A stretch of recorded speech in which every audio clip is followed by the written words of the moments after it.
Aujourd'hui, on va parler d'une de nos modes préférées, et surtout parce qu'on savait pas choisir entre le disco et le gothique, on a décidé de prendre quelque chose qui a complètement rapport, le steampunk.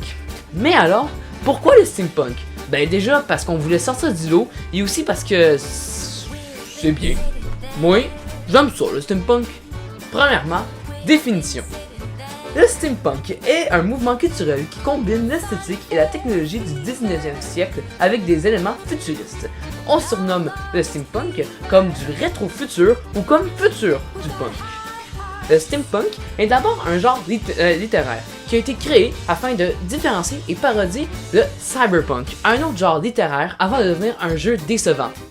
Mais t'as même pas joué au jeu. Le steampunk est d'abord utilisé il y a fort longtemps, à l'époque de Jules Verne, mais le livre de Jules Verne n'était pas associé au steampunk. C'est plus récemment, dans les années 80, que les écrivains KWGT, James Blaylock et Tim Power inventent et popularisent le steampunk.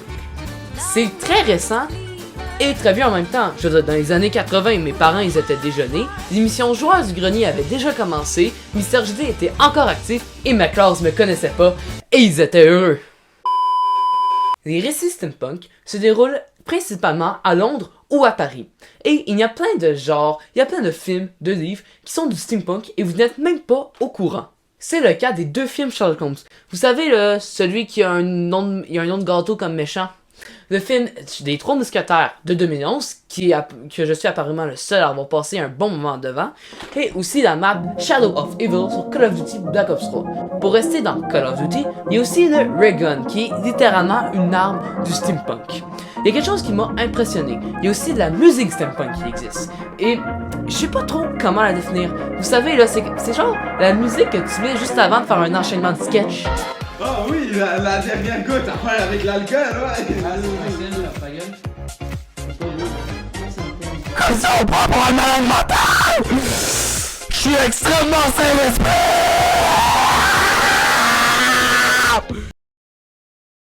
Ce type de musique est appelé l'électro swing et c'est la musique du steampunk. Il s'agit d'une musique dansante avec une ambiance vintage. Ce type de musique, ben personnellement, je l'aime bien et vous devrez bien l'aimer aussi, car c'est le type de musique que je mets dans mes vidéos. Vous imaginez donc que s'il existe bel et bien de la musique steampunk, ben il existe aussi des vêtements et des accessoires steampunk. Allons rejoindre notre journaliste Denis Taylor qui va nous expliquer qu'est-ce que les vêtements et les accessoires steampunk. À vous Denis! D'abord, il y a le chapeau haute forme, qui définit le statut social de la personne qui le porte. Les lunettes de scientifique fou, mais genre vraiment le cliché. Des sacs, mais pas sac à dos, plus sacoche, en cuir, avec une attention de détails dessus, comme des boucles et des lanières. Le masque, qui donne son inspiration à l'époque vénitienne, et non à la COVID.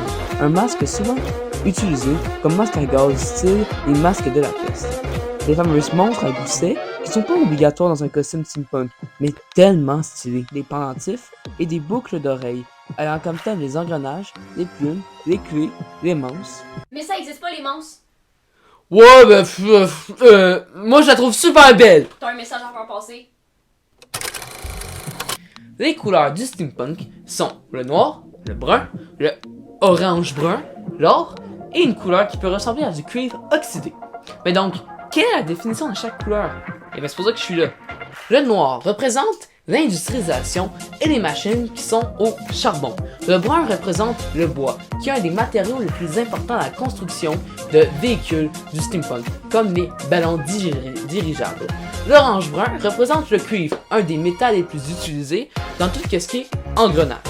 L'or représente l'or, qui est l'une des plus grandes richesses dans ce monde du steampunk. Et finalement, la dernière couleur, comme j'ai déjà dit un peu plus tôt, représente le cuivre oxydé, qu'on peut beaucoup retrouver dans des lieux abandonnés. Il y a aussi des animaux emblématiques, qui sont le hibou et les papillons mécaniques qu'on peut retrouver dans la série Arcane. Et, je sais, sur le titre de la vidéo, vous n'attendez que ça. Là, on va se calmer. On va parler de la série Arcane. Le premier qui me dit je dis que je tue!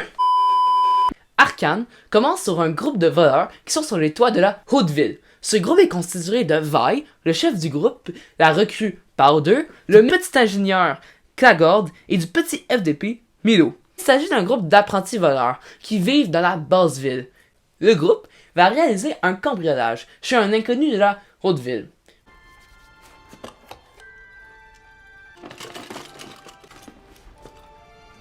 Must be an inventor.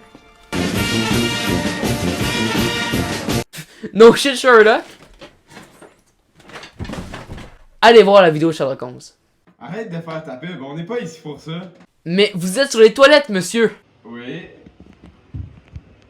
Et vous? C'est pas comme s'il y avait des plans de l'URSS ou des plans de torture là-dedans. Tu sais, ben non. Bref, Powder, on sait pas pourquoi, décide de partir. Et de partir vers l'infini et l'au-delà. Elle est juste partie dans une autre pièce. Durant ses recherches de son côté, Powder découvre les billes bleues et est super fasciné par ces billes. Vous avez-tu cette réaction quand vous découvrez le Uno pour la première fois? Pendant ce temps, Vi entend quelque chose qui vient du couloir et commence à alerter les autres.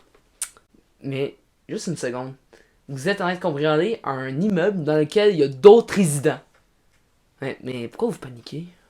Pendant leur vol, le propriétaire retourne chez lui et essaie de rentrer dans son appartement.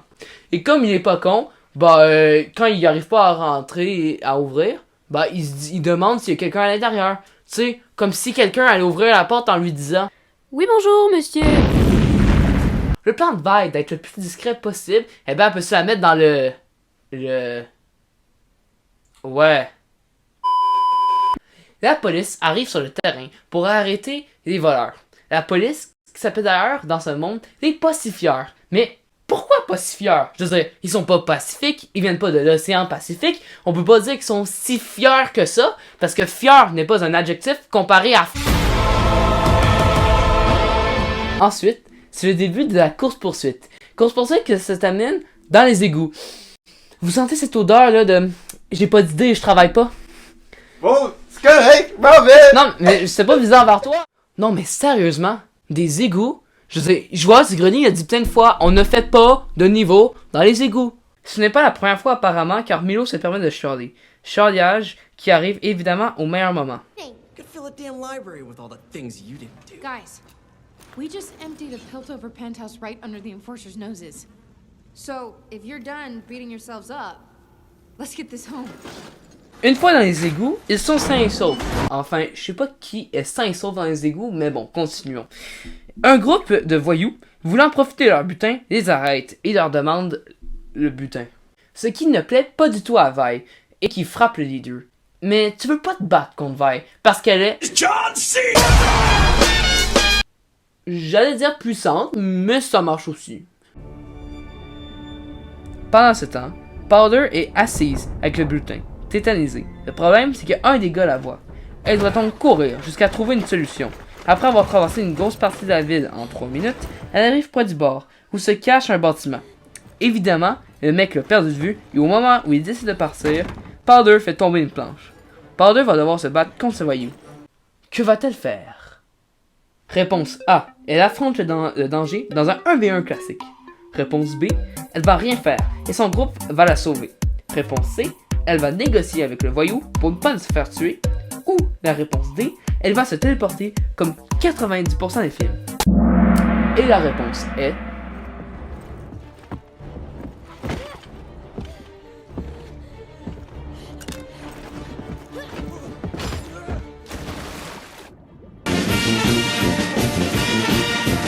Sa seule réflexion pour fuir le danger a été de jeter le butin dans l'eau. Fait comme ça, comme ça personne là, fait que ça arrange tout le monde. Pour conclure, Arcane est une excellente série, et je dis pas juste ça pour que Letty arrête de me sauter dessus.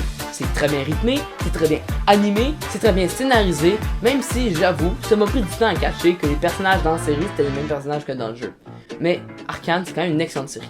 Et je vais finir avec 2 questions. Est-ce que vous aimeriez ça est-ce que vous aimeriez ça vivre dans un monde rétro-futuriste? Et est-ce que vous aimeriez ça voir et écouter la suite d'Arcane? Je sais pas pourquoi je pose ces questions-là. Sûrement pour les critères d'évaluation. Bon, enfin ce projet est fini. Allez, moi je me casse, comme ça Guillaume et pourra sortir de mon sous-sol. Allez au chômage!